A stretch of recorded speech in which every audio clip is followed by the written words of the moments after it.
Ang sunog ay sumiklab kanina lamang alas 5:40 ng umaga dito sa isang residential area sa Masbate Street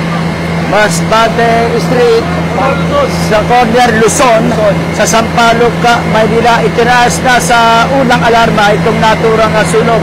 Sa kasalukuyan ay inaakula ng ilang mga bumbero itong residential area na gawa sa light materials. Yan yung initial na report kaugnay dito sa sunog na nagaganap ngayon sa Masbate Street, corner Luzon, Sampaloc, Maynila. May mga follow-up report tayo dito sa nangyaring sunog sa nabanggit na lugar. Para sa kauna-una sa Pilipinas PCRH, dito si Boy Gonzales, tuloy-tuloy sa pagbabalita, tuloy-tuloy sa serbisyo. Sama-sama tayo, Pilipino.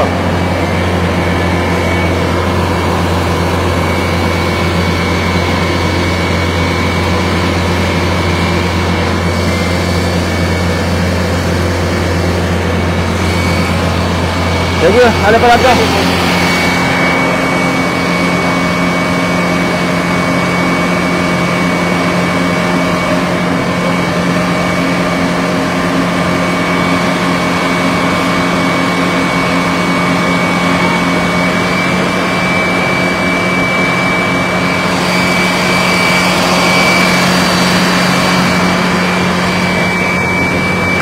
Masbate to, corner Luzon, residential area. Isa lang po ang may firewall no, yung isa no. May firewall kaya ito lang, ito pa lamang yung magkabilang firewall. Mukhang ito gawa sa light materials. Ito nga naturang sunog sa Masbate Street, Sampaloc.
Sir, kumiin kasi live pa rin sir, live wire.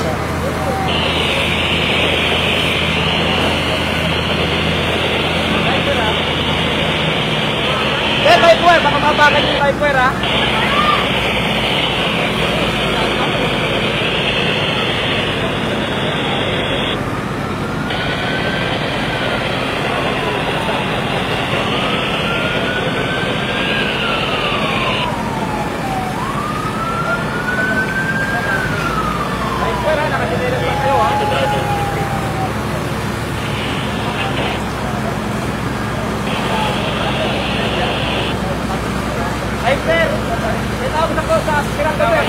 Ay tawag na sa Mirago raw. At dito na rin yung taga MTPB versus Padre Unity, Bumbero, Police. Yan. First alam po itong sunog, isang residential area to. Ang kasalukuy, ang tinutupok na nga po. Pero sa tingin natin wala nang gaanong apoy na nakikita natin. Pero ito itinaas nga po sa first alarm. Wala pa reported na sugatan? Wala pa. Uy!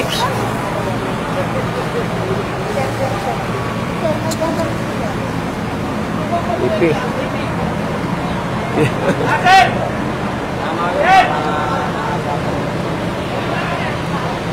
Hindi makaimik yung MTPB, hindi alam kung may nasugatan o wala pa.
medyo may apoy pa.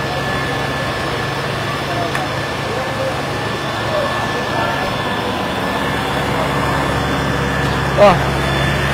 Agad na? Oo nga, agad ka pre.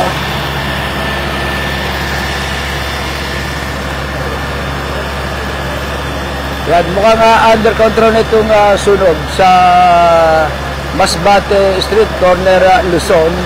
Dito po yan sa Sampaloc, Maynila. Maagang binulabog na sunog itong mga residente. Alas 5:40.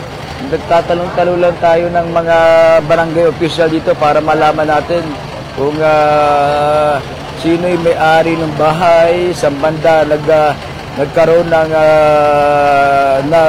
apoy, sumiklab ang apoy kung sa baba o sa taas ng ikalawang palapag. Itong two-story na residential area sa Sampaloc, Maynila. Mabilis naman nag-respond din. Napakarami ng truck ng bombero ang nandito. Dahil sa Sampaloc lang, napakaraming mga fire volunteer dito. Kaya madaling mapula itong naturang sunog. Sabi ay nasa under control na itong naturang sunog. Babalik tayo mamaya sa update dito sa nangyari sunog sa Masbate, corner Luzon Street sa Sampaloc, Maynila. Salamat po ng napakarami sa inyo. Mag-ingat po tayo sa sunog. Ngayong talagang matindi ang init ng panahon na nararanasan natin araw-araw. Merong sunog dito sa Binondo magdamag ata ang inabot ng third alarm dyan. Kasi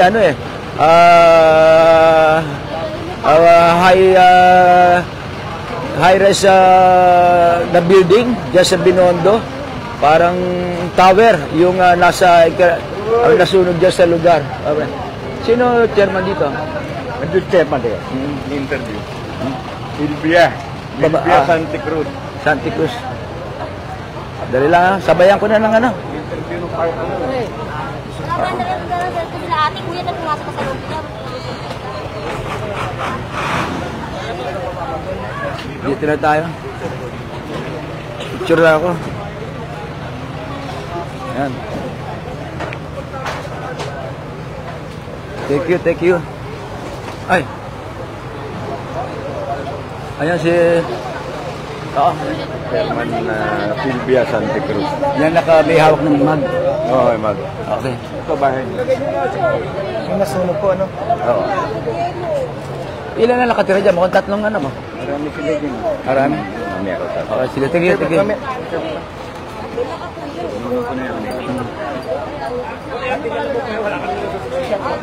Hindi kasi bumaba siya, kala niya bakit nakuha ka doon. Oo.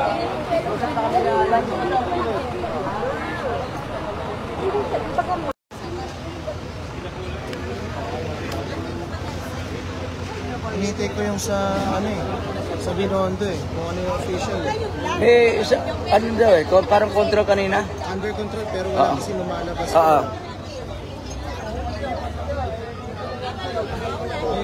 Siya yung mga nakatira dyan. Hanggang dun ba yan?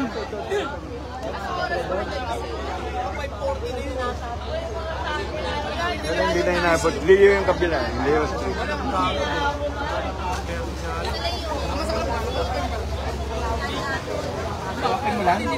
Kanina pa. Andun ako sa lab, doon ako nag-report.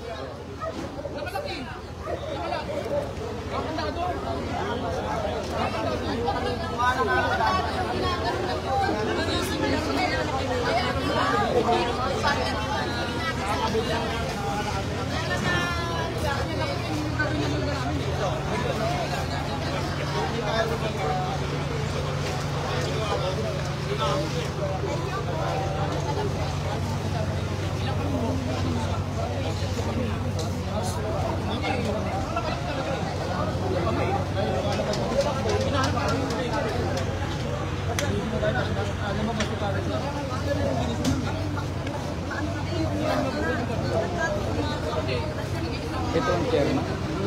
Dito. Side lang to. Sa kabila iba kay Martinez to.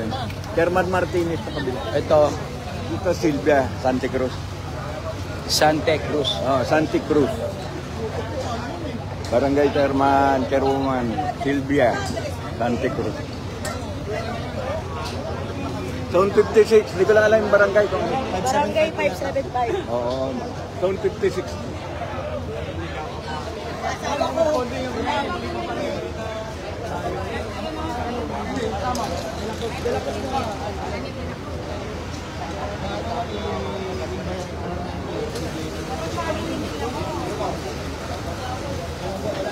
Asawa niya nagtatrabaho sa Manila City Hall. Engineering. Nagising nga sila, wala lang talaga nalabas na gamit.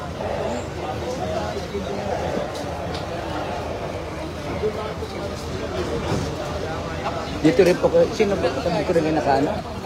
Ay, pangalan. Chairman lang, dalawa silang nandiyan na iwan ngayon. Ah, dito sila, bahay nila to? Nila, kabila, barangay hall po. Ah, Eh, yung dumaan yung asawa ko. barangay, Nakita Ah.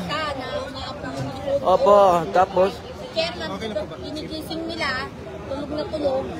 Ngayon, gumawa ng kapitbahay dito na patulong nakatukin sila. Kahit anong katukin pa magising. Sakto, dumating naman yung anak niya. Kuya, tumulong na sila na nilagyakan yung pagbaba ni Chairman, hindi na pwedeng bumalik kasi malaki na yung apoy dyan sa taas. Hindi na, wala na kahit na ano, as in sa tawa na lang talaga nila ang ilabas nila. Pinalayo na namin kasi kung babalik, ano pang mangyayari? Wala na, okay na yan. Ang tagal bago dumating bumbero. Eh, suswerte itong bumbero. Ano itong okay itong bumbero to? Kasi pagdating niya, may tubig kagad. Hindi na yung nag-a-assemble pa, kaya medyo na-strike pa. Opo, ang sinasabi niyo po, sino po ang dumaan kanina? Asawa ko talaga mismo nakakita dyan. Hindi yung asawa ko. Wala talaga kasi sila mga tulog pa. yung apoy nasa isa ikalawang palapag, ang apoy po. Nakita nila na, hindi, sa likod po. Ah, sa likod. Ginising niya ngayon. Sa butika. Uy, nasusunog yung bahay kasi nagbabait eh. Yung bahay si Jerry nasusunog. Dito ng isang tao, nakuha niya pantari. Pareho na silang single. Pinakalaro si Jerry. Wala, sakto nga, dumating yung anak niya. Ayan. Ano po pangalan nila ate? Pangalan niyo po? Ang Lourdes Valverde. Lourdes Valverde. Valverde, yun ang nakakita niya. Ano po? Saan parte daw po yung may susunod na? Yun po sa likod ng barangay hall. Likod ng barangay. Yung likod po, yung bodega po ng barangay hall. Ay, barangay hall tong katabi. Yung isang, barangay hall. Ito yung kwarto nila, Jerry. Barangay hall yan, yung bahay. Talaga po. Barangay hall tapos bahay niya. Pero bahay niya, kwarto ni Chairman yung taas. Mm-mm. Diba ang nasusunog yung likod doon, yung baba, yung barangay hall. Yung taas doon may kwarto, doon nakahiya si Chairman. Pero yung nagsimula sunog, nasa parte ng barangay hall. Sa barangay hall. Barangay hall po. Yung bodega ng barangay hall. Ayan, andito na yung taga-Arson at inimbestigahan na.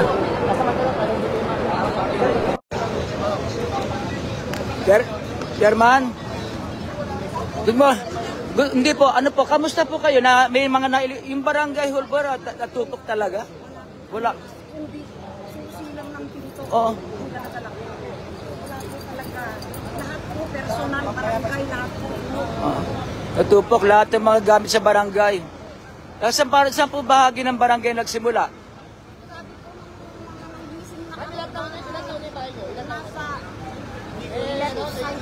Left side. Opo. Tapos nung may nagising na lang kayo, may apoy na po. Ano na, madilim na. Magdili, oh. May dalawang pompa, syempre. Hindi makulit yung puso. Eh, paglabas namin, nag-i-spark na yung mga kuryente. Oo. Sa labas. Ano na nga pong barangay number to? Barangay 575, Chairwoman. Okay, salamat po. Ayan, si... Barangay hall pala to, yung nadamay, nasunog. Si bahay, si Chairwoman Silvia.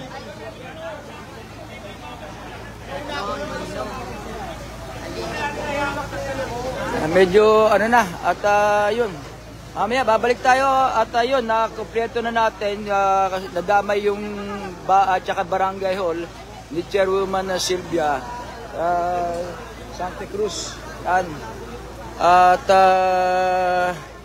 tatlo. Ang kagandahan nito, ang ano nito, medyo may firewall siya, magkabila. Kaya ito mismong yung tatlong unit ata ito eh. Barangay hall ay ayun, natupok ng apoy. Pagka talagang nakaputi ako, biro nyo, maya-maya, may basang-basa na kami kanina rito, natatalsik. Natural lang po yan. Dali lang po, ha? Lagay lang ako ng... Ayan.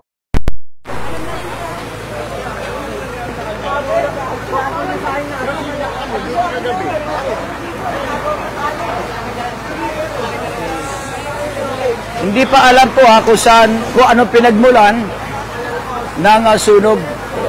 Saan bahagi, bandang likuran daw, nagulat ng araw si Chairwoman. Ayun po. Ilang pamilya kaya ang tatanong natin kay Chairwoman? Kung ano nila may fire extinguisher. Ilang pamilya? Bibilang kita ba si Chairwoman? 3 pintuan. 3 pintuan. Okay, salamat po Ingat po tayo sa sunog Ingat po tayo lahat. Ulitin ko po, Masbate, Cornel, Luzon. Barangay mismo ni Chairwoman.